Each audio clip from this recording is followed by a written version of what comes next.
Well, Dr. Fleischmann, it's really nice to see you today, and thank you so much for the work that you put into the urethral bulking clinical practice statement put out by AUGS recently. You were chair of that group, and I was delighted to work with you on that project. I'm Dr. Sara Cichowski. Nicole, maybe you could just give us a little background about where you work and your practice. So my practice is in New York. I'm trained in urology as a resident, and then I did my FPMRS fellowship to follow that.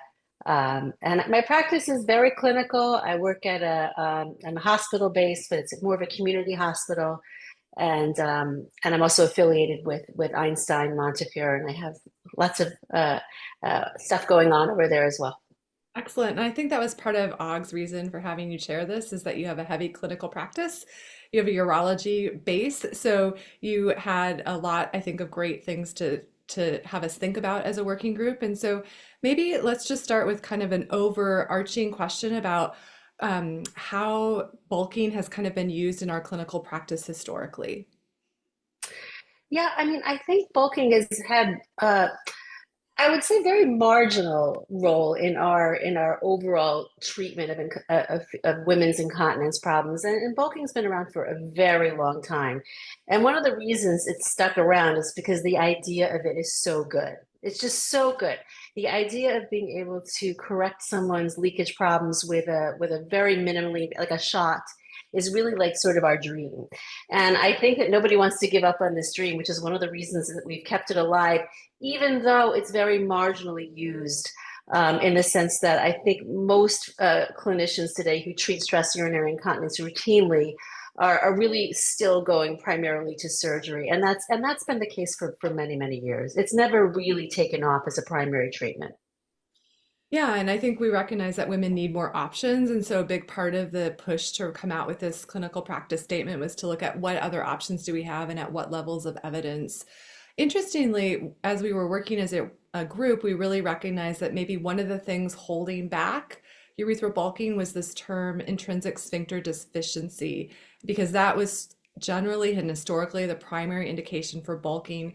Could you just describe why one of our primary recommendations was that the term ISD no longer be a primary indication for bulking and what that term really, um, why that term is so hard to define potentially too?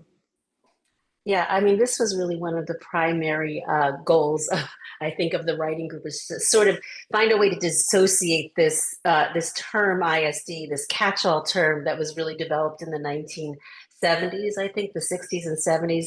We were trying to figure out why women failed certain types of retropubic procedures, why that was happening, and we came up, well, the people whose surgery didn't work on, they had ISD. That's kind of how it. That's it's kind of like the reason everybody failed was this thing ISD, and then we had to try to define it. So we're trying to say, okay, these failures, these people, they have this thing. Can we try to? Is there a leak point pressure we can say that defines it? Is there a way the person looks? And nothing has ever really solidified. So at some point, we all had to say ISD doesn't. It's not that it doesn't exist. It's just this term that we don't know how to define. But somehow in the 90s, it got attached to urethral bulking agents. And historically speaking, I'm not even really sure why that happened. Um, Maybe it happened on a theory basis, but it was never proven in any way. And this is one of the things that we talk about in the paper that people who have ISD, meaning lower leak point pressures, or more leakage in general, or a fixed urethra, that they did better with bulking agents than they did with slings. There was never any, data on that, and we really wanted to get that into the paper so that we could then, because what was happening is that people were saying, well, if they don't have ISD, then they're not a candidate for a bulk. Somehow like the cause and effect got flipped around, and then we started excluding a lot of women from a treatment that might be very beneficial to them for this catch-all vague box of a category that nobody could define. So we sort of just wanted to take it out of there. And we weren't the first. Actually, the American Urologic Association took it out in their guidelines too. So it's just a general trend where we're kind of waking up to the fact that some terms need to get buried. Yeah, and I appreciate you bringing that kind of up, that we recognized that part of the bias with bulking was that it was being, always selected for patients who had refractory to therapy or had failed other line of therapy. And while we don't always think of SUI as first, second, or third line, that terminology has kind of carried through in our care pathways. And so as we talked as a group, we recognized that there was, broad diversity in care pathways, but also really strong evidence that urethral bulking should be considered in a broader range of patient populations. So maybe just we could reflect on sort of what are indications for urethral bulking. Oh, exactly. I mean, I just wanted to respond to what you were saying. I mean, most of the data that we have on urethral bulking, and this is what we really had to sift through, really is on these sort of alternative patient population, and therefore it's really not fair to the. And we do. It's not that we don't have randomized studies or comparative studies. We do, but it seems that since we made this assessment that ISD or higher, that higher leakage goes with a bulking agent, we really never got to test whether bulking agents worked in patients who had lower leak point pressures, maybe who didn't have so much leakage. Maybe they did really well with these bulking agents, and now we're seeing that there's data to show that that's true. And then you asked me, so you asked me which patients So what work population? a candidate for Oh. for urethral bulking agent. Is that what you asked? Yeah, Uh, sort of what did the working group, as we talked this through, kind of come to conclude was appropriate, or who, Um, or what? right. So I mean, this was a consensus among seven hardworking people here. So when I talk, I would like to say that this is not just me. This is something that we all came together many times to discuss. But I think what we all decided was that there was no person that we come up with to say that was not a candidate for a urethral bulking agent simply if they wanted it. And that was really what we wanted to get across as a group, that there was no one that should be ruled out or not offered a urethral bulking agent. We were highly concerned that options were not being offered to women, so that they, in an unbiased way, so that they could make a decision for themselves. And we did think that people who maybe wanted a definitive surgical procedure, well, yes, they were not the person that you should be doing a urethral bulking agent on. I mean, this is what the informed consent and shared decision making is about. But that everybody should have an option to hear their options, and that's, I think, what we came up. Would you agree with that, Sarah? I mean, that's, Yeah, I agree. I think, we struggle a lot with what word do we say? Like we don't want to say first line because some people imply that then you had to offer it before something else. But we oh, were did we trying to struggle say with that? we struggled with that, but we wanted to say that not offering this as part of the discussion was unfair, I think, to, informed consent, but also unfair to patient autonomy, that there is this office-based procedure. Yes, the efficacy is not as strong as a midurethral sling, but for many people, there's high levels of satisfaction with it, and we need to take that into consideration. And I think one of the interesting Absolutely. that Absolutely. yeah.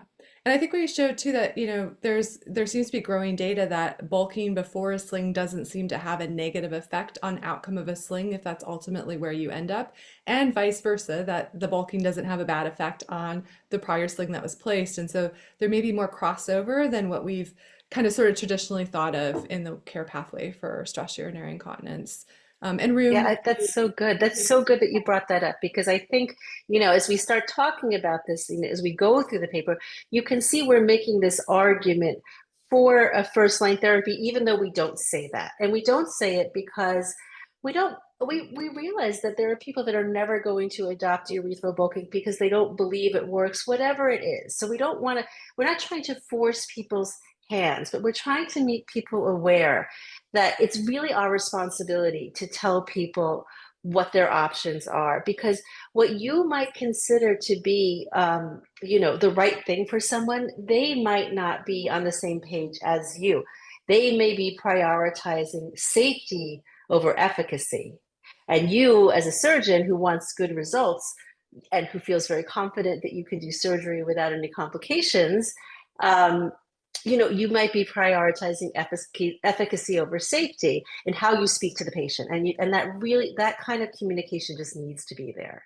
Yeah, and we're talking a little bit about, efficacy was kind of the big drawback to urethral bulking, but what were some of the benefits that we found and some of the, just unique, maybe also risks to bulking that are different from other procedures?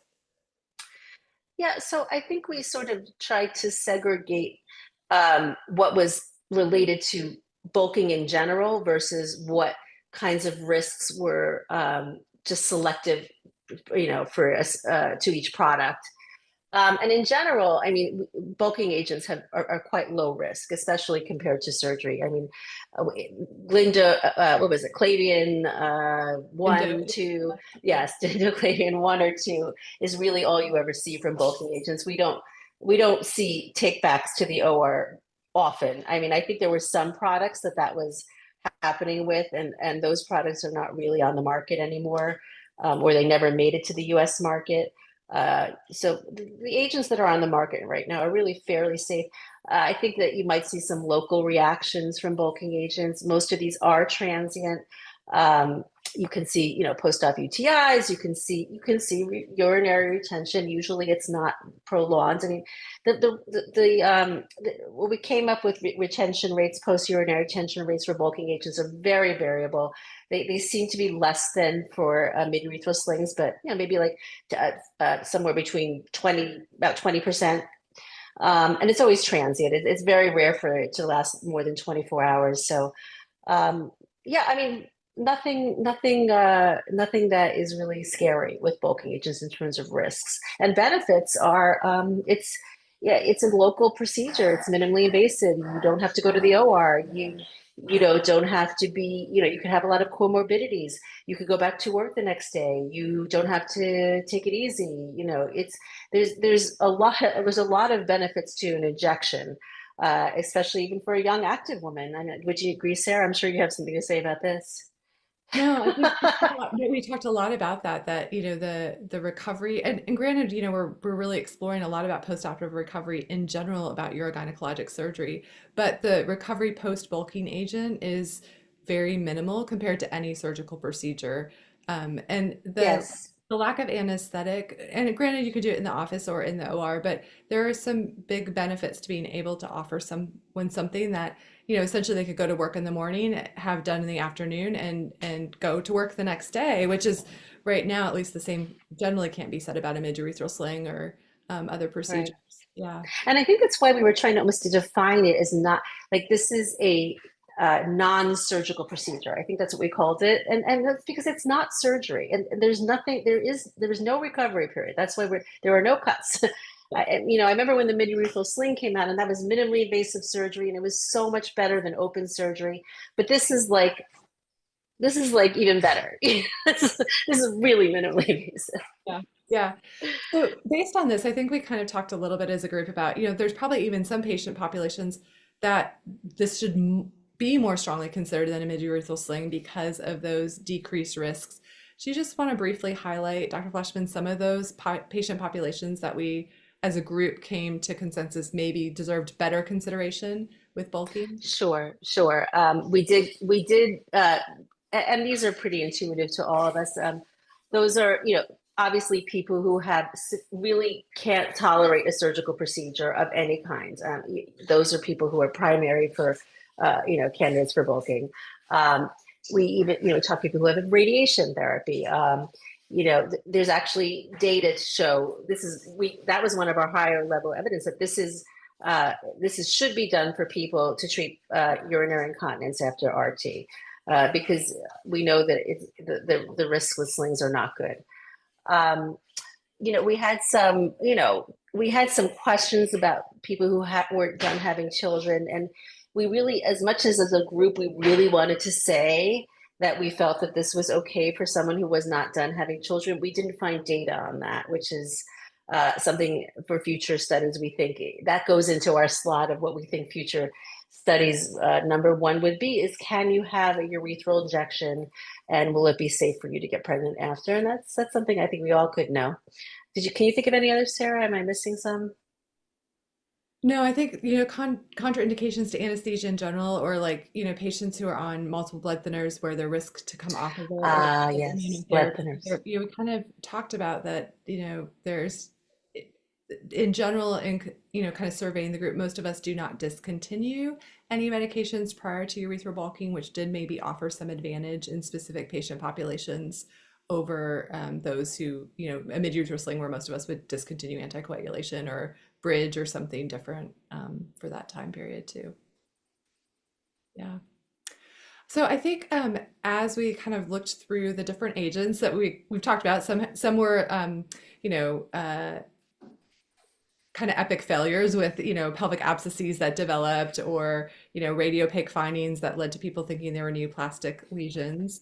Now we've kind of moved into a different era of urethral bulking where most things are hydrogels, and I know that we did feel that sort of based on the existing safety and efficacy data, probably one agent stood out above the rest. And so maybe we could just briefly talk about why that agent stood out and what it is.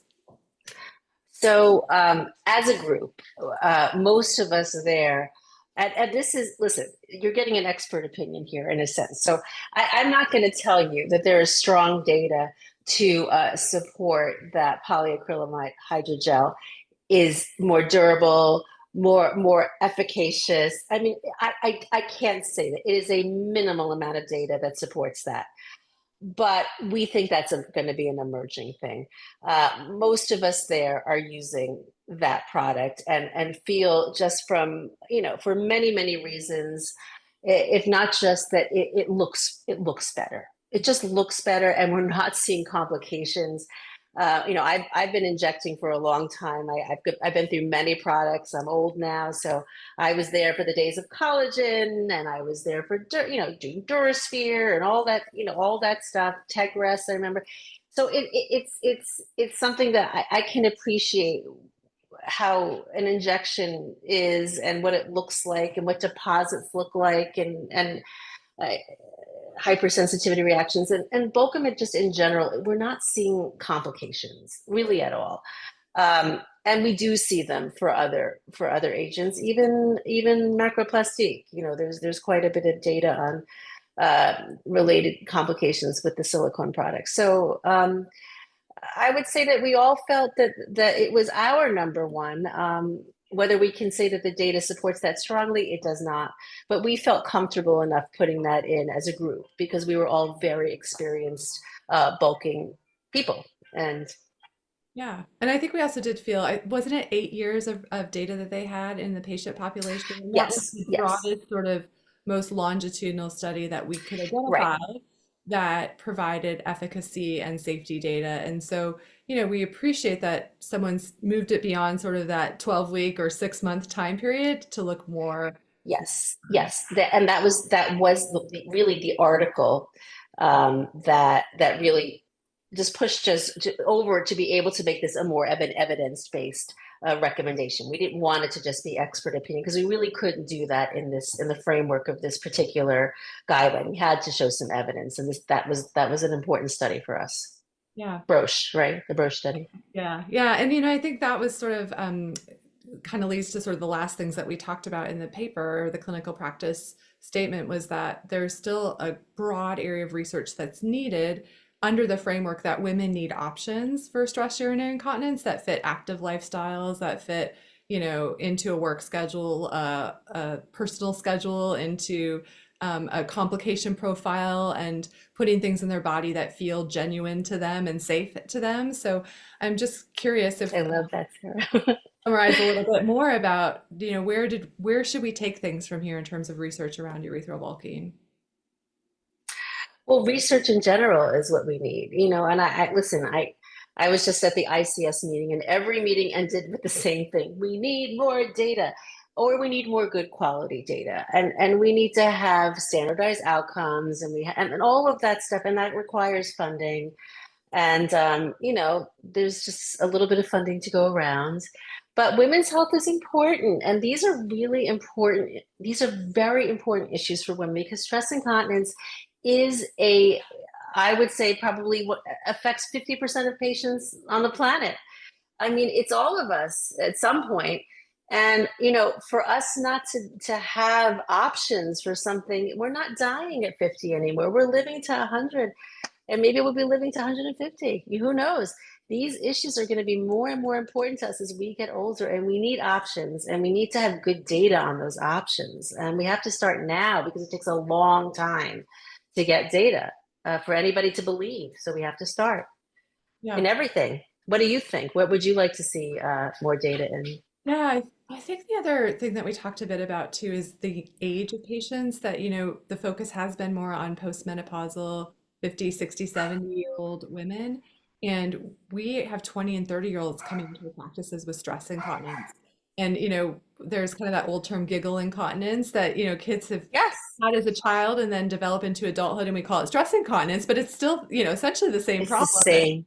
yeah, It's the and same. they're still experiencing it and they're embarrassed and they're, uncertain about what to do. And it's really hard to guide it, 20 or 30-year-old or a reproductive age woman who still wants to maybe consider childbearing, what to do in those scenarios with their stress leakage. And yes, there's pelvic floor PT and pessaries, but both require maintenance or putting something in and out of your vagina, and some women aren't comfortable with that. It's because it's like they're living with leakage. They're managing leakage, and we want people to be free of leakage, not have it to be something they have to think about all the time, especially at such a young age. And subjecting young people like that to a big operation, it just doesn't feel right. So we have to be able to. We have to come up with better things for women. And I think the more we innovate with bulking agents in general, I mean, I don't know, what I've been talking about is where we do the injection. I really believe that we have a lot of room to innovate with how the actual injection is done. And I also think we need to be looking at women's functional problems because women do not always retain these products because we're not giving them the training they need to know how to retain products. These products can be pushed out when women generate force to release their stream. And if you're not telling your patients not to push out their pee after an injection, you don't know that that's going to stay inside of them. It's just simple mechanics. So there's lots of ways that we can study these types of functional behaviors in conjunction with bulking agents so that maybe it's not the agent that's the problem at all. Maybe it's how we're doing the injection and how we're training women to urinate properly. That's when I think innovation is right there to me, and that we need to study in a formal evidence-based way. And maybe if I could add one more thing, our therapy is always objected um, or measured by objective outcomes, leakage, coughing, and we've recognized we need more subjective things like satisfaction. And satisfaction doesn't just go into being completely dry; it often goes into ease of procedure, perceived pain, perceived efficacy. And so I think we really saw that there's need for these composite type outcomes when we're measuring these things that aren't just based on pad counts or bladder tallies or things that only look at the leakage and not the overall lifestyle and quality of life that's been impacted. Absolutely, that's a great point. The subjective data is really, and there's lots of ways to look at that, and we all have to kind of agree on what that is, Different, and then yeah. we can do it. Yeah. Uh, Was there anything else that you wanted to add, Dr. Fleshman? You put so much work and time and energy, and we're really grateful for the way that this came Oh together. my God, I would like to just thank the writing group in general and you. I mean, this was a real it took a long time. It took a little longer than we projected to do this. I mean, and a lot of work and a lot of reading. And I thought it was a great, I have to thank Andre for even I think he came up with the idea to do this, and I thought it was wonderful. As soon as I heard that we were going to be formulating this kind of document, I knew I wanted to be involved, and I'm grateful that he even came up with the idea. So I just want to say thanks. That I hope people read it, and I hope people think about this stuff. Yeah, and maybe there's a fellow or a new faculty out there getting some ideas for a project, or likewise, maybe some practitioners who have some ideas about how we can do this better and support patients. So thanks for your time. I appreciate it. It was so much fun working with you.